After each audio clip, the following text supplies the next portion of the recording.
Okay, that was episode 3 of the Entertainment District arc, Demon Slayer. What? Dude, Zenitsu got wrapped up there, right? Okay, I shouldn't have been as surprised as I was, mainly because we obviously knew that she was going to remove the threat once she realized that he was a Demon Slayer based on how he acted.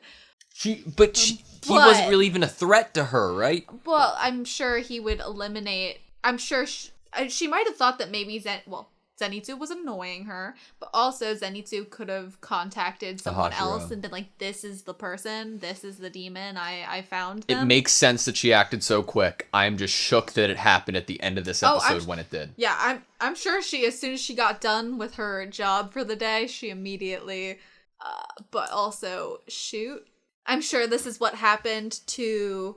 Oh, yeah, for sure. Uzui's wife that was in this house is definitely not around anymore. Well, or is captive or something. Yeah. There's no freaking way that the wife of Uzui would not have noticed this demon and or gotten this demon suspicious of them. So It makes a whole lot of sense that when Zenitsu was walking around, he wasn't even hearing the name. So it makes sense. But shoot. So, like, right now I'm thinking Makio was the last wife. The last wife to be captured and kind of picked out of the crowd, I guess. There must be some type of sewer system. That's what I'm thinking. During the day. That all the houses are actually connected. Maybe, like, higher, like, priority clients have, like, their own kind of thing, you know? If I'm honest, one of the things that makes this arc so unnerving and disturbing to me so early on is, I guess, the systems of their society and culture within selling people into these houses. Like, Kano, like we thought, could have potentially been in a similar situation, and that's very, I don't like thinking about that. I also really hated Daki or Wara Bihime, pinching that girl's ear and to the point that it bled. That was horrible. Such a contrast to the ladies in the house that Tanjiro's in. Mm-hmm. They have what is it called? Orion? Yeah. Orion? Oiran. Orion? Oiran. I don't know. Probably Orion. Pronouncing it wrong. Yeah. And she seems relatively sweet and is kind to her, I guess, the children that are following and helping her. Obviously, it's stark contrast between the two and how they treat others. It's not a good way to run a house and not get caught by literally killing so many people and then the madam of the house. I mean, she hasn't been caught for a while, but right? It seems like she's newly getting irritated. Maybe, yeah. At least that's the impression I'm under, is she's suddenly more irritated than before. And so more people are disappearing than normal. So it's more cause for kind of people noticing things. Yeah. So, there are the 3 houses. I think I got them right. Ogimoto house is the one that Inosuke's at, and Makio, like, that whole thing happened early on. There's the Kyogoku house, which I think is Zenitsu's house. And then there's the Tokido house, which is Tanjiro's house that they're in. Just to kind of, like, give a, I guess, understanding of where each character's at. I just thought of another way they could move around. There was the demon that grinded its teeth, and they created, like... Portals. Yeah. So it could be something like that. Because think about it. How did Daki get Makio out of the house at the end? There has to be some... In the air, some way. Underground, portal. In the day, though. True. And somehow got up into the ceiling through cracks in the ceiling? Maybe. That whole, like, opening scene of the client going into the Ogimoto house and then it, like, transitioned through the wall to show you. That was nuts, dude. That was such a cool visual, too. Like, I was so, like, freaked out and unnerved by it, but also like, oh my god, that was a really cool job. Like, good job, Animation the Studio, you know? Yeah. 7 Hashira are dead at the hands of Daki. This is the first time we've seen a demon be heavily praised and or treated well by Muzan. Obviously, Muzan only does that when someone is doing what he says, impressing him and not letting anyone get away. Yeah. And Daki really does have the best cover. safety to be able to keep killing people. I'd imagine as, like, the more people that you kill, the stronger you get. Yeah, but, like, the stronger you get, the less killing people affects how strong you are. You know what I mean? Like, like, if you're fighting a level 2 Pokemon and you're level 3, then that's going to give you a certain amount of XP. But if you're a level 50 Pokemon and you're fighting a level 2 Pokemon, it's not going to give you as much, you know? I don't know if it works that way. Does killing people even really affect her strength growth anymore? Or is it just she's killed so many people that, you know? Like, the woman who was talking to her was like, you drive people to suicide kind of thing. She drove this woman to suicide, but she's literally just framing it as suicide, right? She is just dropping them. Right. I think something that I took note of was that Daki didn't kill the madam because she wanted the madam. Yeah. She was like, you're too old.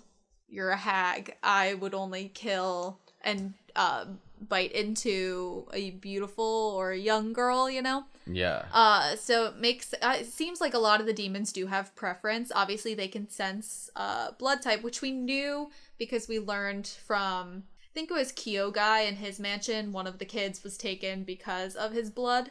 But then, like, the disease thing, I wasn't even thinking about that. Yeah, me But either. then if you think about the disease thing, does that mean that Enmu on the train picked those specific people because he knew vulnerable. They had diseases? Like, he knew they had diseases. It makes it more malicious in, like, concept of, oh, you're going to go after these sick people because they're sick and they probably have a weaker will. You're going to target this person into becoming a demon because they have a worse circumstance, you know? Mm-hmm. We saw Daki, like, walking around. We don't know if it was in the day or at night, but if she has some sort of, like, sun umbrella, she could potentially get around her in the day, right?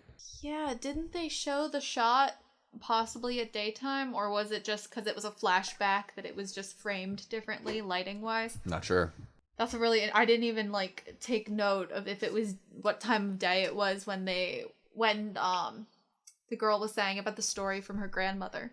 Yeah, that, like, it seemed like these ladies always had the ending of the name is Hime.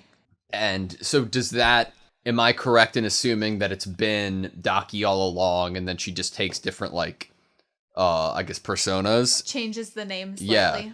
Or is it, like, multiple demons? I think it would just be her, right? Because she's been around for so long. Does that mean that Daki would be bouncing around to the different houses? Probably. Over time, you know?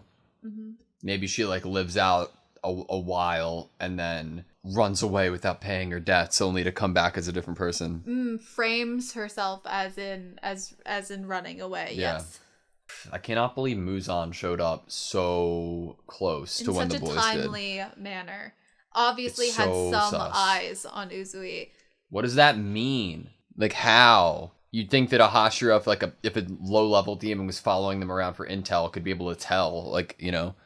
I wonder if Muzan has a similar, like, crow system.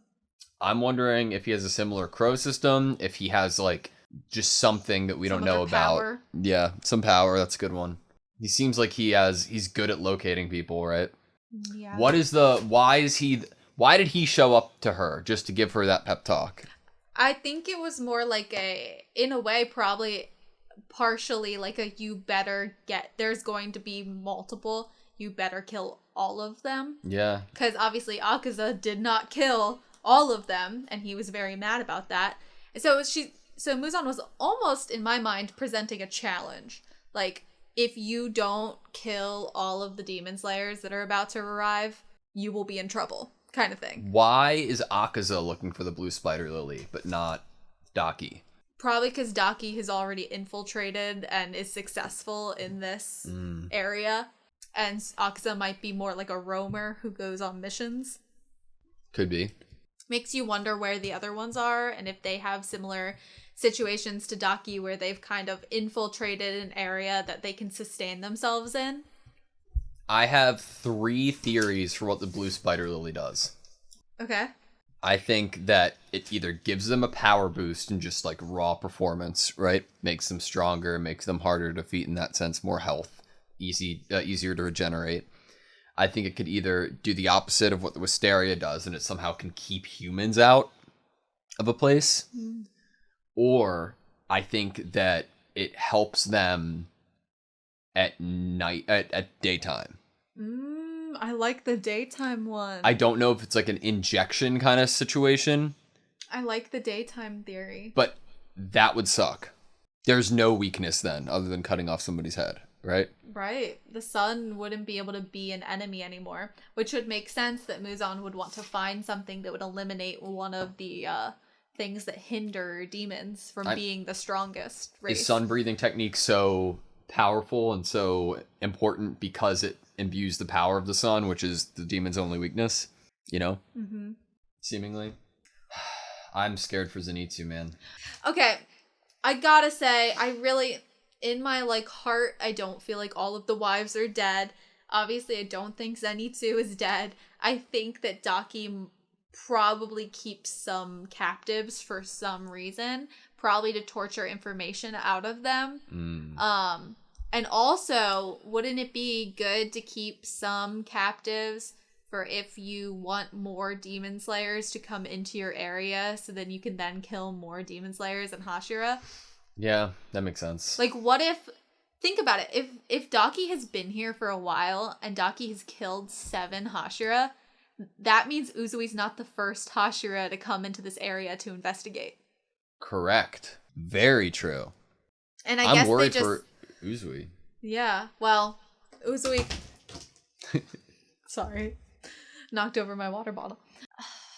Uzui's just another Hashira, right? It does really kind of feel weird, though. Rengoku went in as the front man. He took the brunt. He protected. But it's like, Uzui's kind of in the background waiting on other people to kind of tell him to go, hey, yeah, go be around demons and then tell me what happens. He sent his wives in there too. Obviously, yes, they could infiltrate because they were pretty women, but I mean, it's just a different style to how Rengoku, I feel like, would have played it. Yeah, I mean, I think Rengoku would have dressed up himself as a girl and then, yeah. But I don't know if Uzui could. His muscles do be big. Mm-hmm. I'm worried for Inosuke because he talked when he was running around. I don't want him to have blown his cover. And he punched a customer. Yeah, that's fine. Adding more money to his debt, probably. Yeah. All right, that's all I have. Yeah, that's all I have. Cool. Thank you guys so much for watching this video. Please like, comment, and subscribe, and we hope to see you next time.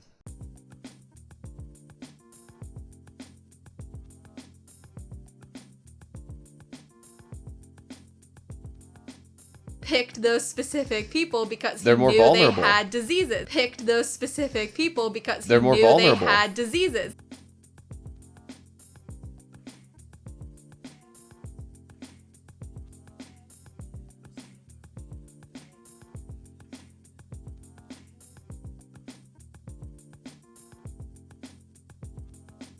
They're more vulnerable. They're more vulnerable.